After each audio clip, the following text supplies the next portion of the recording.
இன்னைக்கு சோசியல் மீடியாவில் பார்த்தோம்னா ஒரு 2 செய்தி தொடர்ந்து பேசுபொருளாக இருக்கிறது.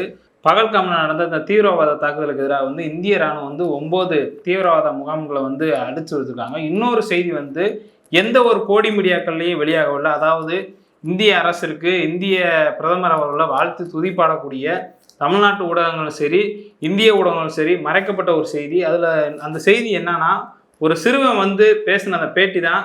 எப்படி ராமர் கோயில் கட்டப்பட்டு திறக்கப்படும் போது ஒரு சிறுவன் சொன்னா, இந்த கோயில் இவ்வளவு பெரிய கோயில் என்பது தேவையா? அது ஒரு மசூதி அடிச்சுட்டு இங்கே ஒரு பள்ளிக்கூடமோ ஒரு ஹாஸ்பிட்டலோ கட்டினா பல நபர்கள் நிம்மதியாக இருப்பாங்களா? படித்தானா அவன் வாழ்க்கையை முன்னேற்றுவதற்கு பல வழிகள்லாம் கிடைக்கும்ன்ற மாதிரி ஒரு சிறுவன் அன்னைக்கு பேசியிருந்தான். அந்த செய்தி ராமர் கோயில் கட்டப்பட்டு திறக்கப்பட்ட போது மிகப்பெரிய அளவில் இந்தியா முழுவதும் வைரலாகியது சமூக வலைதளங்களில். இதில் எந்த ஒரு கோடி மீடியாக்களும் அன்றைக்கு பதிவில்லை. அதே மாதிரி தான் இன்னைக்கு ஒரு சம்பவம் நடைபெற்றிருக்கு. அப்படி அந்த சின்ன பையன் என்ன சொன்னா, இந்திய அரசியல் சூழல் தற்போது எந்த மாதிரியான சூழலை நிலவிக்கிருக்கு என்பதை பற்றி அந்த வீடியோவில் நம்ம முழுமையாக பார்க்க இருக்கோம். அதாவது ஏப்ரல் 22 பகல்காமில் சுற்றுலா பயணிகள், நமக்கெல்லாம் தெரியும், மனிதனாக பிறந்த ஒவ்வொரு நபர்களுக்கும் உணவு, உடை, இருப்பிடம், இந்த 3 முக்கியமான ஒன்று தான். இந்த 3ம் இல்லாத எந்த ஒரு மனிதனும் உயிர் வாழ முடியாது. அடிப்படையில் இந்த 3மே இயல்பாகவே நம்ம ஒவ்வொரு மனிதருக்கும் கிடைத்து விடுகிறது. இதனை தாண்டி, அதாவது இந்தியாவில் பிறந்த பல்வேறு நபர்களுக்கு என்னென்ன ஒரு ஆசையாக இருக்குன்னா, நம்ம வாழ்க்கையில் ஒரு முறையாவது லடாக் போயிட்டு வந்துடணும், காஷ்மீர் போயிட்டு வந்துடணும், காஷ்மீர் மாதிரியான மிக முக்கிய சுற்றுலாவுக்கு போயிட்டு வந்துடணும், அந்த மாதிரியான ஒரு ஆசைகள் எல்லாம் இருக்கும். தமிழ்நாட்டில் பிறந்தவங்களுக்கு பார்த்தோம்னா இங்கே மூணாறு, ஊட்டி, கோயம்புத்தூர் போன்ற முக்கியமான இடங்களுக்கு போகணும். அதை தாண்டி பார்த்தோம்னா இந்தியாவினுடைய தலைப்பகுதியாக இருக்கக்கூடிய காஷ்மீருக்கு போகணும். அண்மையில் பார்த்தோம்னா விஜய் அவங்களுடைய அந்த லியோ படம் வரும்போது ஹிமாச்சல பிரதேசத்தில் அந்த ஷூட் மிகப்பெரிய அளவில் நடத்தியிருப்பாங்க. அந்த ஷூட்டு மாதிரியான பகுதிகளுக்கு நம்ம போகணும் அப்படின்னு சொல்லிட்டு ஆசைப்படக்கூடியவங்க இந்தியாவில் அதிகமாக இருக்காங்க. அப்படி ஆசைப்பட்டு போனவங்க தான் ஏப்ரல் 22 தீவிரவாத தாக்குதலுக்கு உள்ளாக்கப்பட்டு 26 பேர் இறந்தாங்க. இதனை ஒட்டி இந்தியா முழுவதும் மிகப்பெரிய ஒரு பேசுபொருளை ஏற்படுத்தியது. எப்படி நாங்கள் 2019 காஷ்மீருக்கான சிறப்பு அந்தஸ்து 320 நீக்கிட்டோம், இனிமேல் காஷ்மீரில் எந்த ஒரு தீவிரவாதிகளும் நடமாட முடியாதுன்னு அப்படி சொல்லி கொண்டிருக்க சில நாட்கள்லேயே பார்த்தோம்னா புல்வாமா தாக்குதல் நடைபெற்றது. கிட்டத்தட்ட இராணுவ வீரர்கள் 40 பேர் அந்த தாக்குதலை இறந்தாங்க. அந்த சம்பவத்தை ஒட்டி இனிமேல் இந்த மாதிரியான எந்த ஒரு சம்பவமும் நடக்காது அப்படின்னு சொல்லிட்டு மீண்டும் 2019 ஆட்சிக்கு வந்த பாஜக வரிசையாக காஷ்மீரில் இனிமேல் அமைதி சூழல் நிலவுகிறது, இனிமேல் காஷ்மீருக்கு சுற்றுலா பயணிகள் இயல்பாக போகலாம், எந்த ஒரு பாதிப்புமே கிடையாது, உங்களுக்கான பாதுகாப்பு நாங்கள் செஞ்சு தரோன்ற அடிப்படையில் பல்வேறு சுற்றுலா பயணிகள் போனாங்க. பகல்காமில் அங்கே போய் அந்த பள்ளத்தாக்கில் துப்பாக்கி சூடில் இறந்தாங்க. இதனொட்டி பார்த்தோம்னா அனைத்து கட்சி கூட்டம் பாஜக போடுறாங்க. அதில் பிரதமர் மோடி அவர்கள் பங்கேற்கலை. வெளிநாட்டு பயணத்தை கூட ரத்து செய்து வந்த மோடி அவர்கள் கூட காஷ்மீருக்கு போவார்னு பார்த்தா பீகார் தேர்தலில் போயிட்டு தீவிரவாதம் முழுமையாக அழிக்கப்படுன்ற மாதிரியான ஒரு கருத்தை வச்சுருந்தாரு. ஏன்னா பீகாரில் இன்னும் சில நாட்களில் அங்கே ஒரு தேர்தல் நடைபெற இருக்கிறது, சட்டமன்ற தேர்தல். அதற்கான வெற்றியாக கூட பாஜக அதை பயன்படுத்துன்ற மாதிரியான பல்வேறு கருத்துக்கள்லாம் எழுந்தது. இப்படி இருக்கக்கூடிய சூழலில் தான் வரிசையாக ஒவ்வொரு நாளும் அடுத்த கட்ட ஆலோசனை கூட்டம், பல்வேறு கூட்டங்கள்லாம் மேற்கொள்கிறாங்க. இறுதியாக பார்த்தோம்னா, அதாவது இறந்து 16வது நாள் கழித்து நாங்கள் ஒரு சம்பவம் செய்ய போகிறோம். நம்ம இந்து முறைப்படிலாம் செய்வாங்க இல்லையா, 16வது நாள் காரியம், அதாவது நம்மளுடைய இந்து மத சடங்கின் வழிப்படியில் பார்த்தோம்னா 16ஆம் நாள் காரியம்னு சொல்லிட்டு ஒன்று பண்ணுவாங்க. அந்த 16ஆம் நாள் காரியமாகத்தான் இந்த மாதிரியான ஒரு சம்பவத்தை ஆப்ரேஷன் சிந்தூர், அதாவது சிந்தூர்னா உங்களுக்குலாம் தெரியும், பல ஊடகங்கள் வகையிலாக இது பண்ணியிருப்பீங்க. அதாவது பெண்களுடைய நெத்தியில் வைக்கக்கூடிய அந்த குங்குமம், அந்த குங்குமத்தை அழிச்ச அந்த தீவிரவாதிகளுக்கு பதில் தாக்குதலை நாங்கள் பண்ண போகிறோம்னு சொல்லி 9 தீவிரவாதம், அதாவது பாகிஸ்தான் ஆக்கிரமிப்பு காஷ்மீர் மற்றும் பாகிஸ்தான் உள்ள முக்கியமான பல்வேறு தீவிரவாத குழுக்களினுடைய வீடுகள்லாம் அடித்து நொறுக்குனாங்க, வான்வழி தாக்குதலாம் பண்ணியிருந்தாங்க. இதனை ஒட்டி பார்த்தோம்னா பெண் தளபதிகள் இராணுவத்தை எப்படியெல்லாம் வழிநடத்தி சென்றாங்க, இந்திய இராணுவத்துக்கு எப்படியெல்லாம் வலு சேர்த்தாங்கன்ற பல்வேறு கருத்துக்கள் நம்ம பார்த்துக்கிட்டு இருந்தோம்.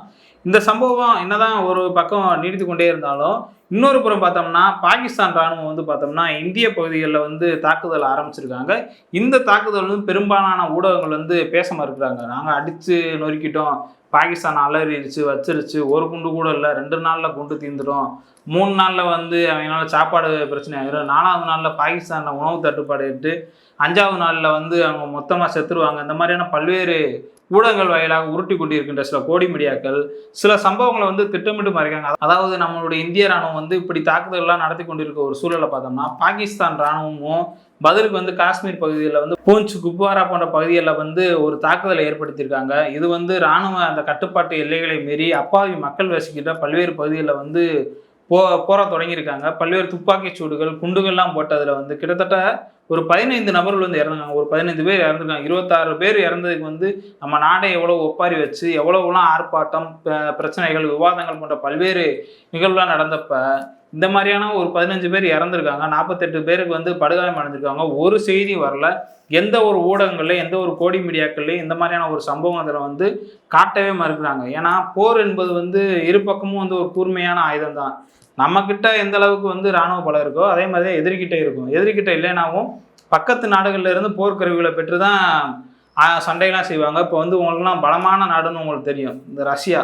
உக்ரைன் வந்து சிறிய நாடு தான், இருந்தாலும் ரஷ்யாவோட எத்தனை நாட்கள் வந்து தொடர்ந்து வந்து போர் செஞ்சுக்கிட்டு இருக்காங்க. அதே மாதிரி இஸ்ரேல்ன்ற ஒரு பலமான நாடோட பாலஸ்தீனமும் வந்து பல நாட்களாக வந்து காசா பகுதிகள் மீண்டும் மீண்டும் துப்பாக்கி சண்டை, பல்வேறு சண்டைகள்லாம் நடக்கிறது. போர் என்பது முடிவல்ல, போர் என்பது தொடக்கமாக தான் இந்த செய்தி மூலமா நம்ம தெரிஞ்சுக்கலாம். அந்த வகையில தான் தற்போது இந்தியா பாகிஸ்தானுக்கான அந்த பிரச்சனை, போர் பதட்டமானது மீண்டும் நிலவிக்கிறது. இது யாருக்கு பாதிப்போ இல்லையோ காஷ்மீர் மக்களுக்கு மிகப்பெரிய ஒரு பாதிப்பாக தான் இருக்குன்னு நம்ம சொல்றோம். இதனொட்டி இன்னைக்கு வந்து பாஜக சார்பில் வந்து பாதுகாப்புத்துறை அமைச்சராக இருக்கக்கூடிய ராஜ்நாத் சிங் அவங்களுடைய தலைமையில் வந்து அனைத்து கட்சி கூட்டம் நடந்தது. ஏற்கனவே 24ஆம் தேதி நடந்த அந்த அனைத்து கட்சி கூட்டத்தில் பிரதமர் மோடி அவர்கள் வந்து பங்கேற்கல. அதே போல தான் இந்த கூட்டத்தை வந்து புறக்கணித்திருக்கிறார். இதனை வந்து திமுக போன்ற எதிர்கட்சிகள்லாம் வலுவாக கண்டிச்சிருக்காங்க. இதற்கு மத்தியில தான் ஒரு சிறுவனுடைய பேச்சு வந்து மிக வைரலாகி இந்தியா முழுவதும் பேசு பொருளாகி இருக்குது. அப்படி அந்த சிறுவன் என்ன பேசினான்றதை முதல்ல நீங்க கேட்டுருங்க. तो थोड़ी सी भी शर्म नहीं आ रही कि भारत देश में रहने के बावजूद आप पाकिस्तान का समर्थन कर रहे हो कि कैसे खत्म होगा पाकिस्तान? अच्छा, आप ही न्यूज बना रहे हो तो आपको शर्म नहीं आ रही कि क्या न्यूज बना रहे हो? आपको शर्म नहीं आ रही है कि न्यूज बना के सबको फैला रहे हो हिंदू मुस्लिम के बारे में? हिंदुस्तान का समर्थन क्यों करना? आप पहले हमें जवाब दीजिए, उसके बाद हम कुछ बोलेंगे. இந்த வீடியோல பார்த்தோம்னா ஊடகவியலாளர் ஒரு கேள்வி கேட்கிறாரு, பாகிஸ்தானை அழிக்க வேண்டுமே, இது என்ன பண்ணலாம்ன்ற மாதிரி ஒரு கேள்வி கேட்கும்போது, அப்படிலாம் ஒன்றும் அழிக்க வேண்டும்னா ஒன்றும் கிடையாது, அங்கும் மனிதர்கள் இருக்கிறார்கள், எந்த நாட்டையும் அழியக்கூடாது என்று சிறுவன் வந்து தன்னுடைய தெளிவான பதில் வைக்கிறான். ஏன்னா எல்லா இடங்கள்லையும் வந்து கெட்டவங்களாம் இருப்பாங்க. இப்போ தமிழ்நாட்டிலே வந்து இந்த ஜாதி தான் திருடுன்னு சொல்ல முடியுமா? இந்த ஜாதி தான் கொள்ளையடிக்கும்னு சொல்ல முடியுமா? இந்த ஜாதி தான் சாதி சண்டை எடுக்கும்னு சொல்ல முடியுமா? தமிழ்நாட்டில் இருக்கின்ற எல்லா ஜாதிகள்லையும் கெட்டவர்கள் இருக்கிறார்கள், நல்லவர்கள் இருக்கிறார்கள். அனைத்து ஜாதிகளும் கெட்டவங்க நம்ம சொல்லிட முடியாது, அனைத்து ஜாதிகள் இருக்கவும் நல்லவன்னு சொல்ல முடியாது. சில நபர்கள் நல்லவர்கள் இருப்பாங்க, கெட்டவங்களும் இருப்பாங்க. அதே மாதிரி தான் இந்து மதத்திலையும் நீங்கள் சரியாக எடுத்துக்கோங்க. மேல் ஜாதி இந்துக்காரங்க வந்து கீழ் ஜாதி இந்துக்களை வந்து சரியாக நடத்துகிறாங்களா? அவங்களுக்கான உரிமைகளை கொடுக்குறாங்களா? இப்போ வந்து நமக்கு வந்து அண்மையெல்லாம் தெரியும், திரௌபதி அம்மன் கோயிலில் என்ன பிரச்சனை நடந்துருக்கு. பட்டியல் சமூக மக்கள் வந்து உள்ள கோயிலில் வழிபட போகிறாங்கன்றக்காக நாங்கள் கோயிலுக்கே வரமாட்டோம், கோயிலை இழுத்து மூடுவோம்னு சொன்னாங்க. அதே மாதிரி மதுரை பக்கத்தில் இருக்க ஆவியூரில் என்ன நடந்துச்சு, பொது பாதையில் அந்த அருந்ததிய சமூக மக்கள் வந்து கரத்தை கொண்டு போகணும், அதாவது முளைப்பாரியை கொண்டு போகணும் அப்படின்னு சொன்னதுக்காக அங்குள்ள சாதி இந்துக்கள் என்ன பண்ணாங்க, உங்களுக்கு டீலாம் கொடுக்க மாட்டோம், ரெட்டை கோலை தான், நீ முடி வெட்ட மாட்டோம், எதுனா நீ பக்கத்தூரில் போய் வெட்டிக்கப்பா அப்படின்ற மாதிரி இன்றைய நவீன காலத்துலேயும் என்னென்ன மாதிரியான கொடுமைகள்லாம் பண்ணுறாங்களோ அந்த மாதிரியான கருத்தை வச்சுருந்தாங்க. எனவே நம்ம வந்து இதில் என்ன சொல்கிறோம்னா, இந்த மாதிரியான சாதிகள் தொடங்கி அது நாடுகள் பிரச்சனையாக மாறி இது வந்து எல்லாமே வந்து ஒரு மனித நேயத்துக்கு எதிரானதாக தான் இருக்குது. அடுத்து அந்த சிறுவன்ட்ட ஒரு கேள்வி வைக்கிறார் அவர். அப்போ அந்த சிறுவன் என்ன சொல்கிறாருன்னா, இந்த மாதிரியான கருத்துக்கெல்லாம் உனக்கு சொல்ல வெக்கமா இல்லையா அப்படின்ற மாதிரியான ஊடகவியலாளர் ஒரு கேள்வி வைக்கிறாரு. எப்படி ஒரு சிறுவனை பார்த்து ஒரு வளர்ந்த ஒரு ஊடகவியலாளர் கேட்குறாரு. அதுக்கு அந்த சிறுவனை வந்து சம்மட்டியாட்டி அடிச்சிட்டான். இந்து முஸ்லீம் சொல்லி பிரிவினைவாதத்தை தூண்டுகின்ற உங்களை மாதிரியான ஊடகங்களுக்கு வெக்கம் இல்லையா அப்படின்ற மாதிரி ஒரு கேள்வி வச்சுட்டு அந்த சிறுவனை வந்து முடிக்கிறாரு. இதுல இருந்து நம்ம என்ன தெரிஞ்சுக்கணும்னா, எப்படி ராமர் கோயில் கட்டப்பட்டு திறக்கப்படும் போது உங்களுக்கெல்லாம் ஏன் இந்த மாதிரியான கோயிலெலாம் கட்டணுமா? ஒரு பள்ளிவாசல் இடிச்சுட்டு நீங்கள் கோயில் கட்டுறது வந்து சரியாக இருக்குமா? அதுக்கு ஒரு கல்விக்கூடங்களை, கல்வி நிலையங்களை தரங்க, மருத்துவமனையை தரங்க. இது வந்து மக்களுக்கானதாக, மக்கள் பயன்பாட்டுக்காக இருக்கும். பல்வேறு இளைஞர்கள் வந்து கல்வி கற்று அடுத்த நிலைக்கு போவதற்கு ஒரு வாய்ப்பாக கூட அமைகின்ற மாதிரியான ஒரு சிறுவன் சொன்னானோ அதே மாதிரி இன்னைக்கு ஒரு சம்மட்டி அடி. போர் என்பதை வந்து நீங்கள் இந்து முஸ்லீம் பிரச்சனையாக தான் பார்க்குறீங்க. இது வந்து இந்து முஸ்லீம் பிரச்சனை கிடையாது, இது வந்து ஒரு தீவிரவாத குழுக்களுக்கான பிரச்சனைன்ற மாதிரியான ஒரு கருத்தை தான் அந்த சிறுவன் வச்சிருக்காரு.